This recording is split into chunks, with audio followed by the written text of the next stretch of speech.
Hello friends, this is आकांक्षा और मैं आज आपको स्पेसिफिकेशन बताने वाली। स्पेसिफिकेशन सिविल इंजीनियरिंग का बहुत ही इम्पोर्टेंट चैप्टर है। स्पेसिफिकेशन अगर आप कोई बिल्डिंग बना रहे हो, स्पेसिफिकेशन कर रहे हैं, ये सब करने वक्त हमें सब कुछ पता होना चाहिए कि स्पेसिफिकेशन होता क्या है, कैसे करते हैं, इसकी जरूरत क्या है। तो सब आज हम जानेंगे स्पेसिफिकेशन होता क्या है। सबसे पहले स्पेसिफिकेशन का डेफिनेशन। स्पेसिफिकेशन एक स्टेटमेंट है किसी भी पर्टिकुलर वर्क को एग्जीक्यूट करने के लिए ज्यादातर स्पेसिफिकेशन करते हैं। स्पेसिफिकेशन में ही नेचर स्पेसिफिकेशन जो हम करते हैं, स्पेसिफिकेशन एक प्रकार का ना रिटन फॉर्मेट होता है, किसी पेपर पे पेन के द्वारा लिखा हुआ था, या फिर आप टाइपराइटर से भी लिख सकते हैं। भाई मतलब समझे, पेपर पे लिखा था कि क्या करना है और कैसे करना है, ठीक है।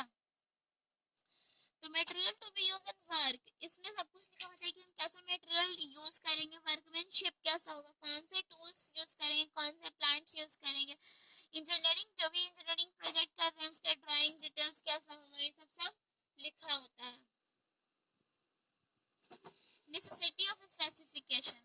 Specification is a statement of particular in engineering. Specification contains the detail about nature. Specification करने की जरूरत क्या है? स्पेसिफिकेशन आखिर हम करते क्यों है, इसकी जरूरत क्या है? अब स्पेसिफिकेशन की जरूरत क्या है? इंजीनियरिंग वर्क, कोई भी इंजीनियरिंग वर्क कर रहा है तो इंजीनियरिंग की स्पेसिफिकेशन होना जरूरी है, चाहे वो डिटेल हो या जनरल हो। इसमें ठीक है। स्पेसिफिकेशन में जैसे मैंने पहले भी बताया कि स्पेसिफिकेशन में लिखा हुआ रहता है कि हम कौन से जो हमारा वर्क होगा वो कौन से क्लास का होगा, फर्स्ट क्लास होगा, सेकंड क्लास होगा, थर्ड क्लास होगा। हम जो टूल्स यूज कर रहे हैं वो कौन से टूल्स होंगे, जो हमारा प्रोजेक्ट में काम आए वो कौन से टूल्स होंगे, ये सारे लिखे हुए रहते हैं। कौन से रॉड्स हम लोग यूज कर रहे हैं, कौन से ब्रिक्स यूज कर रहे हैं। और हम जिसमें प्रोपोर्शंस में लिखा होता है कि अगर हम ये वॉल बना रहे हैं, कोई दीवार बना रहे हैं, तो उसमें जो हम ईंट देंगे वो कितने सेंटीमीटर थिक होगा। 1 सेंटीमीटर थिक वॉल बनाएंगे, 2 सेंटीमीटर थिक वॉल बनाएंगे, 1.5 सेंटीमीटर थिक वॉल बनाएंगे। सारे ये सब हमारे स्पेसिफिकेशन में लिखे हुए रहते हैं, ठीक है। ये जैसे किसी भी फर्निश वर्क को तुरंत इन्फॉर्म कर देता है कि कैसे कैसे आपको काम करना है। सब सारे ये रिटन फॉर्मेट में लिखे होते हैं और जिसे देख के सुपरवाइजर, कोई भी सुपरवाइजर मजदूरों को या फिर मिस्त्री सबको सुपरवाइज कर सकता है कि काम करना है, कैसे करना है, क्या कौन कौन सा प्रोपोर्शन, मतलब कितना अमाउंट में हमें अपना सीमेंट मिलाना है, सैंड मिलाना है, ये सब कितने अमाउंट में जो मिलाएंगे, इनका प्रोपोर्शन क्या होगा हमारे मिक्स में, ये सब ये हमारे स्पेसिफिकेशन में लिखे होते हैं। The details regarding material and workmanship are conveyed. Document which is known. The work in general, the drawing should be done, whereas the specification how it is accomplished. यही जो सारे कुछ लिख देते हैं सब एक जगह, workmanship, tools, class of work, सबके बारे में जो लिखते हैं उसी को क्या कहते हैं? स्पेसिफिकेशन। जान इसमें कहते हैं ड्राइंग व्राइंग सब। मान लो अगर हम ड्राइंग भी बना रहे हैं तो ड्राइंग में ही आधा आधा चीज में पता चलता है कि स्पेसिफिकेशन क्या है और कैसे है। अगर कोई ड्राइंग बना रहा है तो उसमें भी बहुत चीज हमें स्पेसिफिकेशन देखने से पता चलता है कि हम आखिर हम क्या और कैसे यूज करेंगे, ठीक है। Importance of specification. अब स्पेसिफिकेशन की इम्पोर्टेंस क्या है वो जानेंगे। तो specification describe the quality quantity of material. Specification के द्वारा ही हम पता कर लेते हैं कि आखिर हमारे मटेरियल की क्वालिटी क्या होगी, क्वांटिटी क्या होगी, कितने मात्रा में है, कैसा क्वालिटी है हमारे मटेरियल का, वर्कमैनशिप कैसा है, कौन से इक्विपमेंट टूल हमें यूज करने हैं इस वर्क को एग्जीक्यूट करने में, और it directly affect the cost of more hour.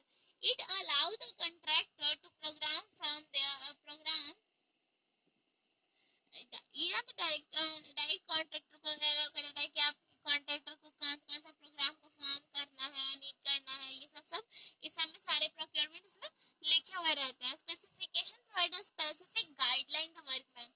अगर कोई वर्कमैन है, जैसे मैंने कहा सुपरवाइजर, सुपरवाइजर को ये ना एक गाइडलाइन बता देता है कि आपको क्या करना है, कैसे करना है, कौन से वर्ड के क्या हमें क्या करना है। मतलब अगर पहले हम अगर अपने मसाला मिला रहे हैं तो मसाला मिलाने के बाद हमें क्या करना है, ये सब हमें क्या कौन से वर्क का क्या करना है, पूरी गाइडलाइन कैसे कैसे करना है, बिल्कुल एक प्रोसीजर की तरह सब कुछ उसमें लिखा हुआ रहता है। क्या यूज करना है, कब यूज करना है, कितने प्रोपोर्शन में यूज करना है, ये सब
categories depending superiority of their construction specification. Mainly building को चार कैटेगरीज में डिवाइड किया है, class A, class B, class C and class D. ठीक है, class A is a first class building having a highest specification, while class D have a fourth class building, I have a lowest specification. ठीक है, general specification for first class brick. First class brick का मैंने बोला कि example में दूंगी, तो वही एग्जांपल है यहाँ पे कि फर्स्ट क्लास बिल्डिंग का जनरल स्पेसिफिकेशन क्या होता है. तो पहला फाउंडेशन के लिए foundation and plinth. Foundation and plinth shall be first class brickwork in 1:6 cement mortar and 1:4:8 cement mortar. Foundation और प्लिंथ के लिए हमारा जो है प्रोपोर्शन क्या होना चाहिए, 1:6 cement mortar and 1:4:8 cement concrete. ठीक है, डैम प्रूफ कोर्स. डीपीसी के लिए 25 मिलीमीटर थिक सीमेंट मोर्टार चाहिए हमें, और जो उसमें मिक्स होगी परसेंटेज वो कितना होगा, 1:5:1 एंड 5:3 मिक्स. 1 kg ऑफ इम्परमो और वाटर प्रूफिंग मटेरियल. इसमें 1 kg ऑफ इम्परमो और वाटर प्रूफिंग मटेरियल भी रहेंगे पर बैग ऑफ सीमेंट. सीमेंट के बैग सीमेंट जैसे एक बैग ऑफ सीमेंट के लिए 1 kg इम्परमो रहेगा. ठीक है, सुपर स्ट्रक्चर कैसे होता है जनरल स्पेसिफिकेशन के. Super structure shall be first class brick work. जो हमारा super structure first class brick work का रहेगा. 1:6 सीमेंट मोर्टार का हमारा रेशियो रहेगा. लेंटल्स और विंडो के ऊपर आरसीसी रहेगा. ये सब दिखा था. फिर रूफिंग के लिए, रूफिंग में क्या रहता है, roofing shell be of 100 mm thick. Roof हमारा जो 100 mm थिक रहेगा, इसका कितना रहेगा, हमारा जो रेशियो रहेगा 1:2:4. Slab with 100 mm lime terrace over RCC slab as required. Height shall not be less than 3.5. जो हाइट रहेगा हमारा 3.5 से कम नहीं रहेगा. फ्लोरिंग, हमारा फ्लोर कैसा रहेगा, मोजाइक मार्बल का फ्लोरिंग रहेगा. ये सारे स्टेयर केसेस सब पे हमारा मोजाइक मार्बल ही लगा हुआ रहेगा. फिनिशिंग कैसा होना चाहिए, inside and outside wall should be finished with 12 mm single cement mortar. जो हमारा इनसाइड है आउटसाइड दोनों वॉल कितना का फिनिशिंग में रहेगा, कितना सीमेंट मोर्टार रहना चाहिए, 12 mm थिक मोर्टार रहेगा. हमारा अंदर है जो कि डिस्टेम्पर होना चाहिए, बिल्कुल डिस्टेम्पर से रंगा होना चाहिए. कितने कोट्स में, 2 white wash coats and outside should be 2 coats over 1 coat of white wash. पहले तो 1 कोट व्हाइट वॉश का और फिर 2 कोट डिस्टेम्पर का लगा होना चाहिए. फिनिशिंग ऐसे हमारा अंदर बाहर सबका लिखा हुआ रहता है. Door and Windows. चौखट, हमारा चौखट कैसा रहना चाहिए, सीजन टीकवुड का. टीकवुड जो रहेगा बिल्कुल फुल्ली सीजन रहना चाहिए. उसका जो सेटर रहेगा वो ग्लेज्ड पैनल दोनों होना चाहिए, उसमें शीशा और लकड़ी दोनों होनी चाहिए. All fitting shall be provided with iron grill. जो सारे फिटिंग्स है वहाँ पे आयरन रहेंगे, आयरन का फिटिंग सारा रहेगा. All wooden and grill be painted with enamel paint. जो हमारा ग्रिल है या फिर वुड है वो इनामल पेंट से हमारा पेंट रहेगा. प्राइमिंग के ऊपर प्राइम पहले फिर हमारा पेंट रहेगा. Miscellaneous. Rain water price shall be iron. Rain water price shall be of iron. Building shall be provided with a first class sanitary water fittings and electronic installation.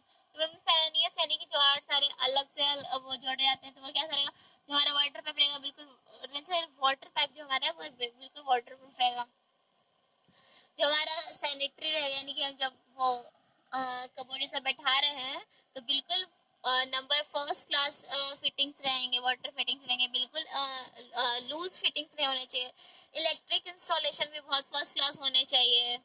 अब हमारा जो general specifications था उसके एक example हो गया. अब हम नेक्स्ट एग्जांपल करेंगे detailed specification for first class brick in super structure.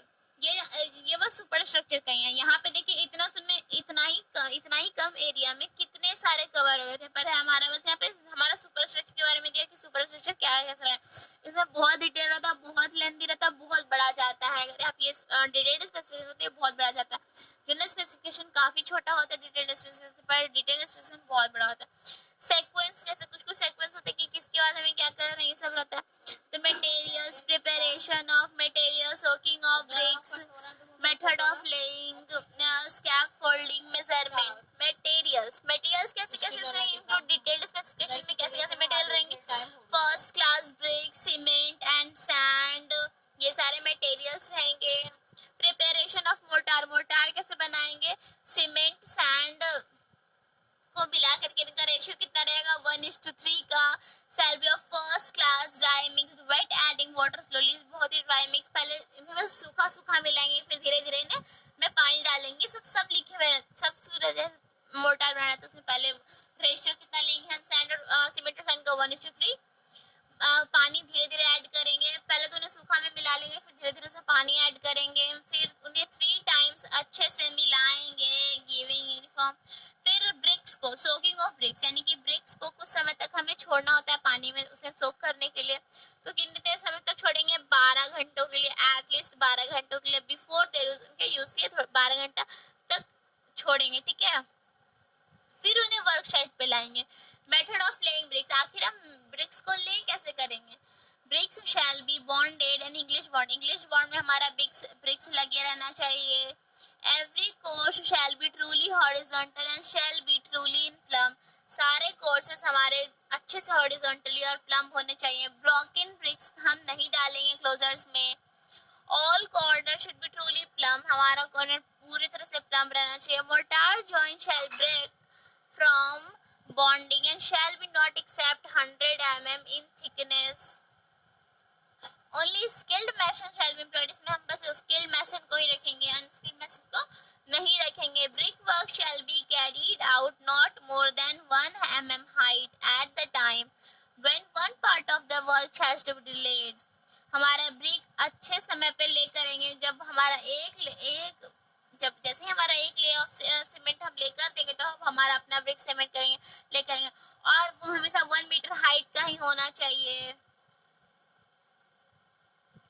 जो हम अपना स्टेपिंग एंगल डिले करेंगे वो हमारा 45 डिग्री होगा। All joint shell be of related face of the wall clear at the end of each day work, हमें सारे होना चाहिए, सब कुछ सही तरीके से होना चाहिए, कहीं से ब्लीडिंग नहीं आनी चाहिए। Curing of the work shall be kept well watered for at least 15 days, अगर मान लो हमारा गर्मी का मौसम है तो हमें अपने जो बिल्डिंग बना रहे हैं, जो अभी हमने दीवार बनाया उसमें 15 दिनों तक लगातार पानी डालेंगे ताकि उसमें कहीं पानी की कमी ना हो, ठीक है। तो ये हमारा था डिटेल्ड स्पेसिफिकेशन एक सुपर हमारे फर्स्ट क्लास बिल्डिंग के सुपर स्ट्रक्चर का। तो ऐसा ही आप अब class D, class C, class D सबका लिख सकते हैं। बस थोड़े जैसे हमारा क्वालिटी यूज होता है वैसे क्वालिटी का मटेरियल यूज करेंगे, पर लगभग बिल्कुल सेम टू सेम ही होता है, बस हमारे मटेरियल के क्वालिटी में अंतर होता है, थोड़े से काम वर्कमैनशिप में भी अंतर होता है। तो यही आप खुद से भी लिख सकते हैं सारे डिटेल्ड स्पेसिफिकेशन, जनरल स्पेसिफिकेशन किसी भी मटेरियल किसी भी वर्क स्ट्रक्चर का आप खुद से भी लिख सकते हैं। तो बस नेक्स्ट वीडियो में पढ़ेंगे, देखते हैं क्या कौन सा चैप्टर पढ़ते हैं।